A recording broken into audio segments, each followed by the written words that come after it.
Just a moment ago out of the locker room. And now ready to go for set number 3, Penn State in white, Cal in blue. Bears have to win 3 sets in a row, and that won't be an easy task against the top-ranked team in the tournament. That's how Holehouse opened up the match last night with a rocket down the line, served 4 or 5 points just to start the match against Western Michigan.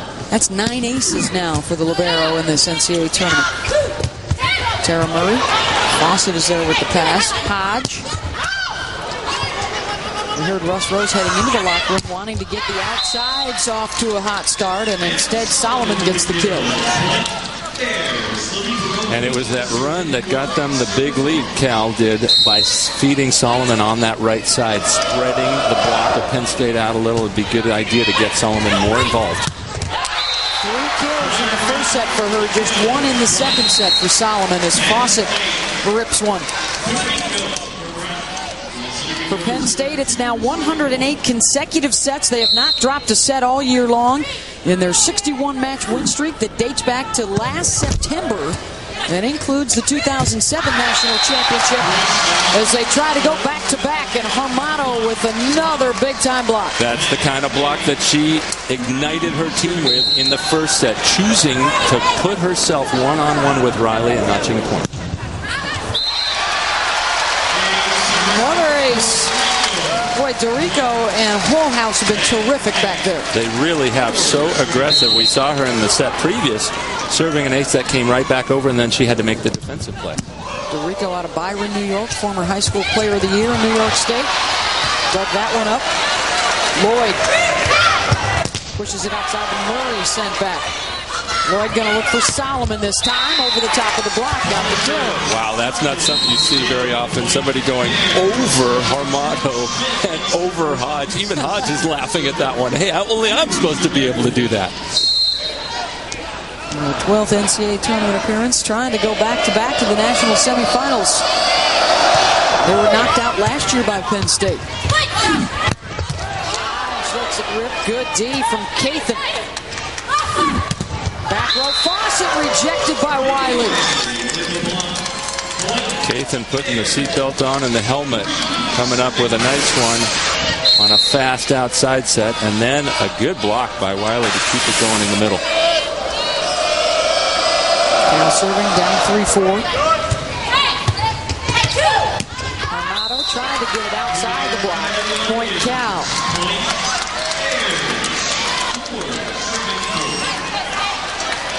Penn State trying to run kind of a double quick there again. We saw that a little last night.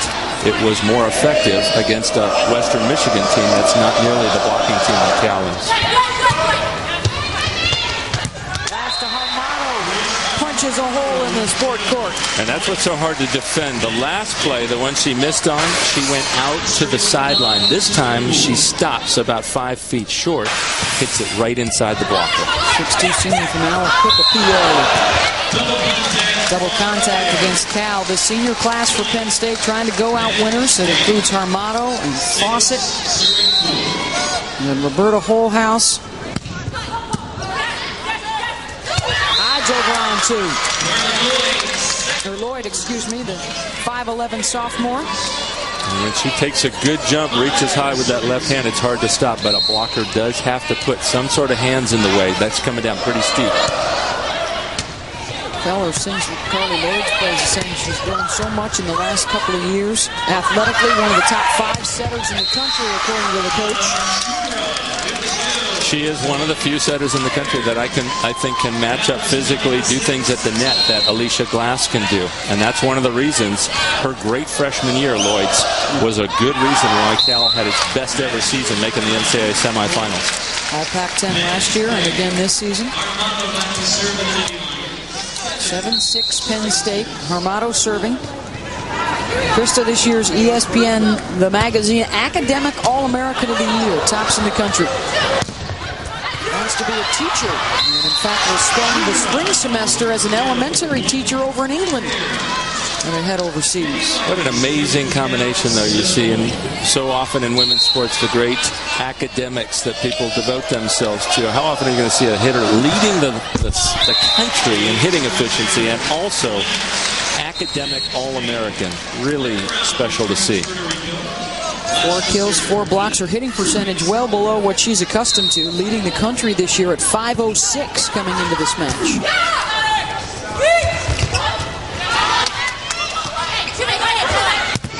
Fawcett. Block got a piece of it.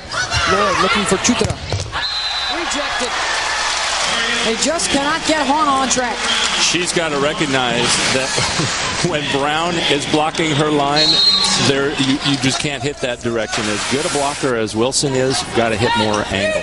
They go 6'5" and 6'3" with those two next to each other, and there's another one. And you can see Lloyd trying to get the middle going, trying to get a few attempts to Cat Riley, but it's not working. Her only other option is Chudra, and then Penn State can load up on it.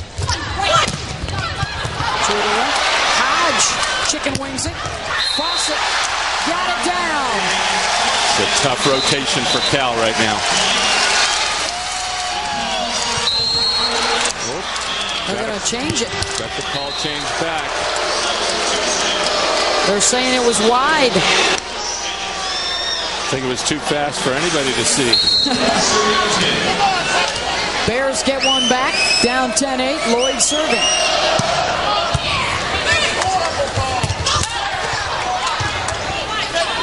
Glass looking for Wilson. Point Penn State. Tough luck for Cal on that one. Kristen Cathan ready to make the play, but then the blocker deflected it, and she couldn't get up off her knees, go a different direction. The substitution now for the Bears as Shannon Hawari will replace Cat Riley. Hawari was actually the starter earlier this year. In fact, Coach Feller talked about how she is probably the better offensive player, maybe not as good a blocker, and so I think they'd be wise to try to get her in the play and take some of the pressure off Chudra. They can go out and have another weapon now. Hodge with the rip. Megan Hodge, the 6'3" junior from Durham, North Carolina. You can see she doesn't have a very fast approach. She just kind of walks in and then boom, it comes out of nowhere. We were trying to get out of the way of those in warm-ups. That's a scary sight coming at you. Hodge just missed it wide on the block. Megan actually turned down an invitation with a couple of her Penn State teammates to go play and try out for the U.S. Olympic team last spring. They decided that they would stay here and work together on their game as teammates instead. Absolutely right. I think it was twofold. Number one, going for a great opportunity to repeat. That doesn't happen very often, not since 96-97 Stanford. And number two, their chances they didn't feel were particularly great to even make the Olympic team. No collegian made it, and they wanted to save themselves physically for a very demanding college season. And I don't think, Karch, that it's hurt her chances of eventually making the Olympic team in the future if she's good enough to do that. There's some great talent around the country that we're going to see today, including a couple of collegians who did try out for the team from Stanford and Faluka Akinradowo and Cynthia Barboza. That's right, Akinradowo and Hermato last year in the battle for the #1 hitter in the nation efficiency-wise. Stanford will face Hawaii tonight at 9 o'clock Eastern. Our next matchup will be Texas and Iowa State at 6:30 Eastern. That's the Destiny versus Destiny matchup. Iowa State, Destiny with a Y, as they try and become just the second unseeded to reach the national semis. And Texas has Destiny with 2 E's, as in Destiny Hooker, their All-American outside. Another Olympic prospect among many in this tournament. So many incredibly talented athletes and volleyball players playing for college. Midway through set number 3, Penn State closing in on a trip back to the national semis. They're on top.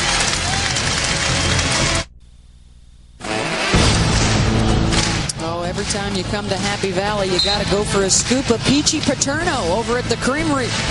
Some of the best ice cream in America right here on the Penn State campus. Up 2-0 and looking to close out the match here in the third against the 8-seed Cal as Penn State tries to stay perfect and head on to the national semis. 5 aces for the Nittany Lions. Each side has 8 serving errors. And the block has been all Penn State today. Another future Olympic prospect there in Krista Hermato, closing the block so well to her teammate Glass. No seam it was closed at the last minute for the point. Coach coming off a surprise silver medal at the recent Olympics. You got to believe that things are looking pretty good for women's indoor volleyball in the future. Very good, and there's going to be a big announcement on Monday because the coach, Jenny Lang Ping, has decided not to return for 4 more years. So USA Volleyball looking for a new coach, and that coach has to be watching this tournament and these athletes and looking to make the connection with these coaches, trying to get a lot of this talent out. You're not scouting right now, are you? Future head coach, Coach Karai? That would be a good pick for the U.S. I hadn't even thought that direction. It'd be an easy interview for me to do at the national semis on Thursday. 18-11 Penn State over Cal here in the third.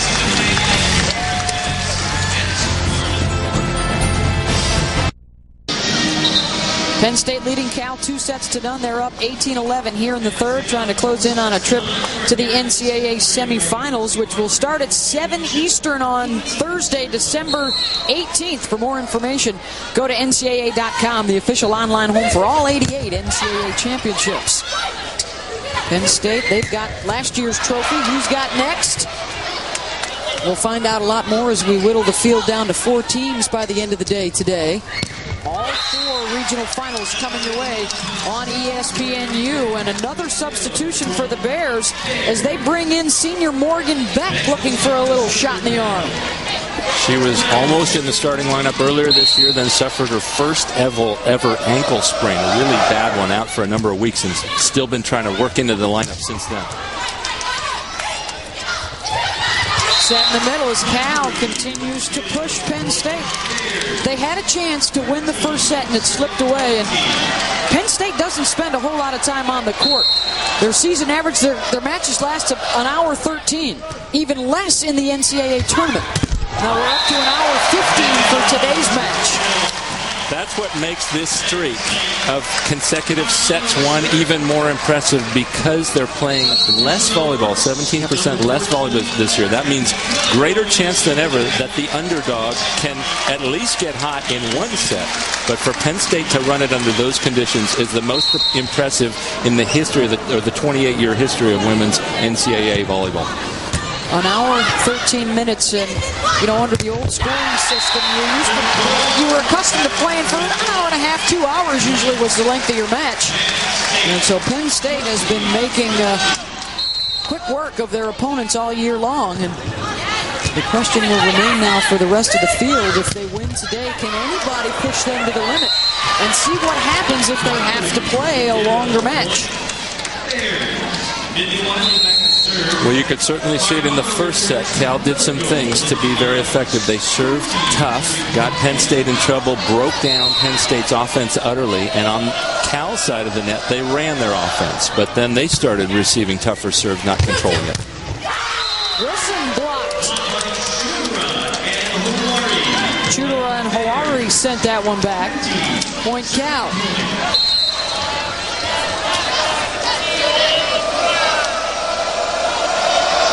Wiley to serve.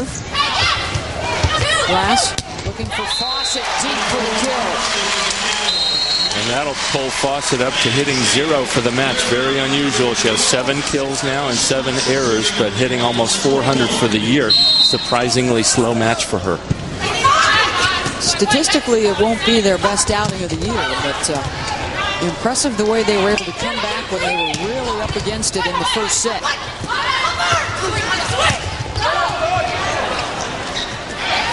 Long set for Glass to Fawcett. Got another one. Glass just has such tremendous command of the court. Setting things up for this Penn State attack. They are now 3 points away from the match timeout, Cal. Reminder, coming up at 6:30 Eastern, the second of our regional finals. We've got all 4 of them for you today. It'll be the Iowa State Cyclones taking on the Texas Longhorns. That is in Austin at 6:30 Eastern. Texas swept Iowa State twice during the regular season, but 4 of those 6 games went extra time. So the Cyclones were close And will Victoria Henson, their big outside hitter, be able to get the best of Destiny Hooker in Texas? Well, Iowa State's got to be happy that they're going to have another 2 years with Henson also. But Hooker, the one weakness Texas has had, and we got to see them against Nebraska, they were really a one-horse show there. Hooker covering for that team, the only one who was really effective offensively. And they have other weapons, actually. Engel and Polini in the middle, and Julianne Fawcett. So they've got to get those other players going if Texas wants to challenge and be one of the teams to upset and take down the defending champion Penn State. The first regional final appearance for Christy Johnson in Iowa State. Of course, she knows her way around the NCAA tournament, won a national championship during her playing days at Nebraska. Penn State trying to get back to the semis for the 7th time.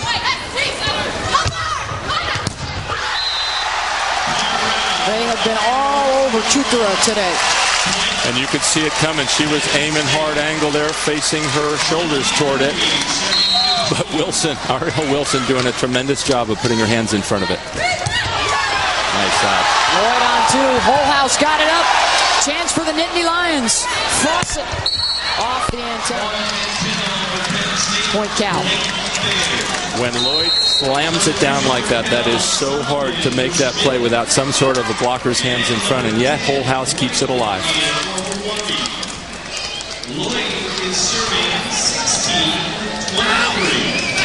Carly Lloyd serving.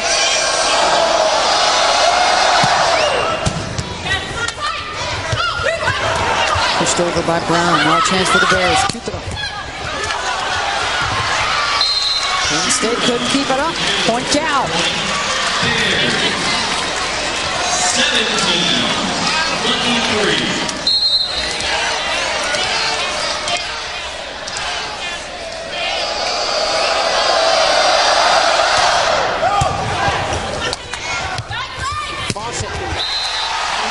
Match point for Penn State.